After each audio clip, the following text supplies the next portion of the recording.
I'm speaking as if I'm speaking for Riley in first person. So, on Monday, July 8th of this year, I collapsed during warm-up drills at sophomore football practice on this field.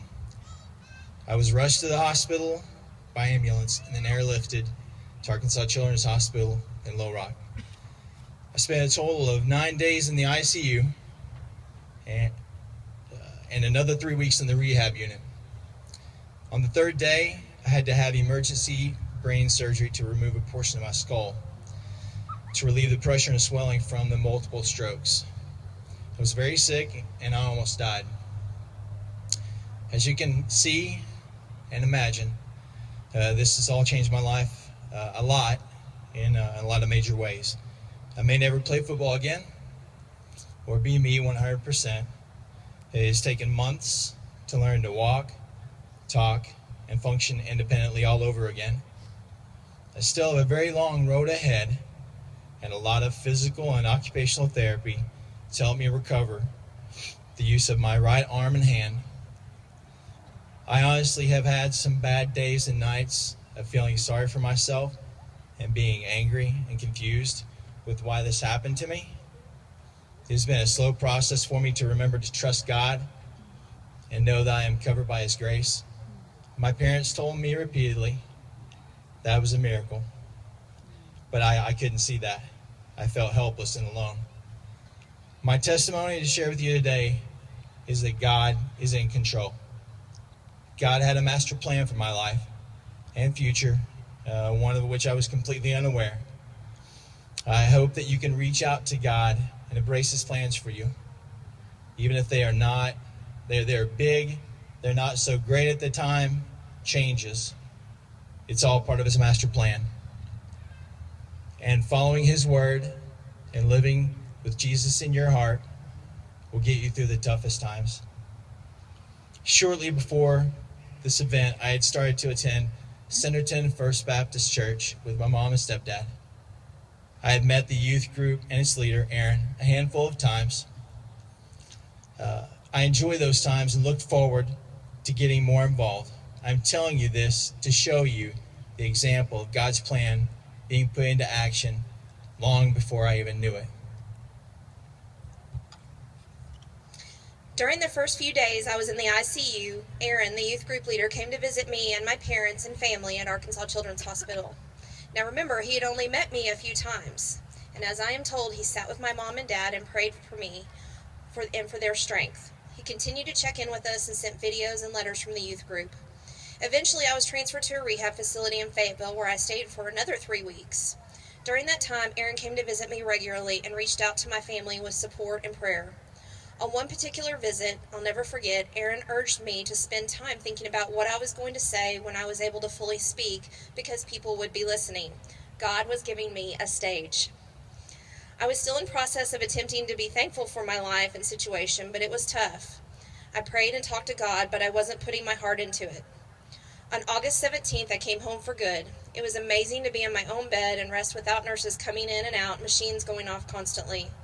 Unfortunately, with this new achievement also came the realization that I was not who I used to be. Within 2 days of being home and a steady stream of visitors wanting to hug me, check on me, and wish me well, I became overwhelmed. Very overwhelmed. I'll never forget sitting in my room on my bed alone and being overcome by tears with the gravity of what my life was like now and how painful it was to accept. I raised my hands to God and I cried out for peace and comfort. It was immediate and I could physically feel God's hands surround me. I've never looked back from that moment when I opened my heart fully and cried out for peace. God's love and comfort has never left my side, and looking back, I know that He was there from the beginning. I'm so incredibly thankful that God was with my coaches that morning that I collapsed, and with the doctors and nurses at ACH that literally saved my life. I'm especially grateful that God has held my parents and siblings close to Him and given them strength, comfort, and peace while they support me. On August 24th, I took my first steps back on this field in front of everyone at Tiger Pride. It was an amazing day, and now I stand in front of you 94 days after my entire life and future changed to tell you God has always been in full control of my life. Do not wait for a life-changing event to call on God. He's with you now. You just have to cry out and open your heart. and he will guide you and strengthen you. One particular verse that was shared with me during this time and resounded with me was Colossians 1:11 and 12. Being strengthened with all power according to his glorious might, so that you may have great endurance and patience, and giving joyful thanks to the Father who has qualified you to share in the inheritance of his holy people in the kingdom of light. At one point I thought my purpose was football, but God saved my life because my purpose in life is and always will be in Christ.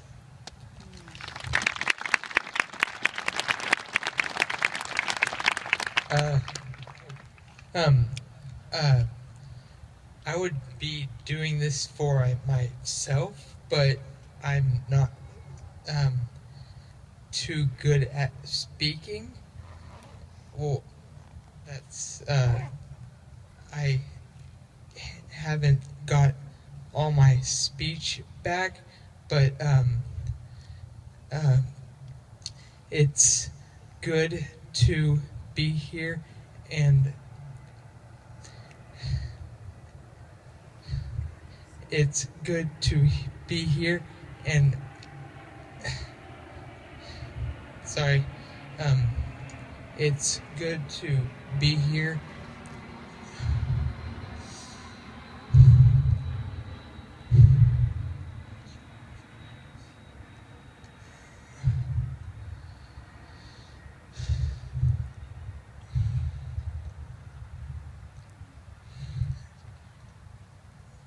My hand is not working as it should be, so that's why it does that.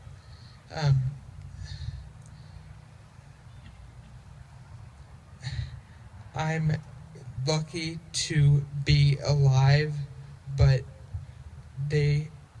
there are things I have to go through, and as you see, my leg is twitching because it's not there.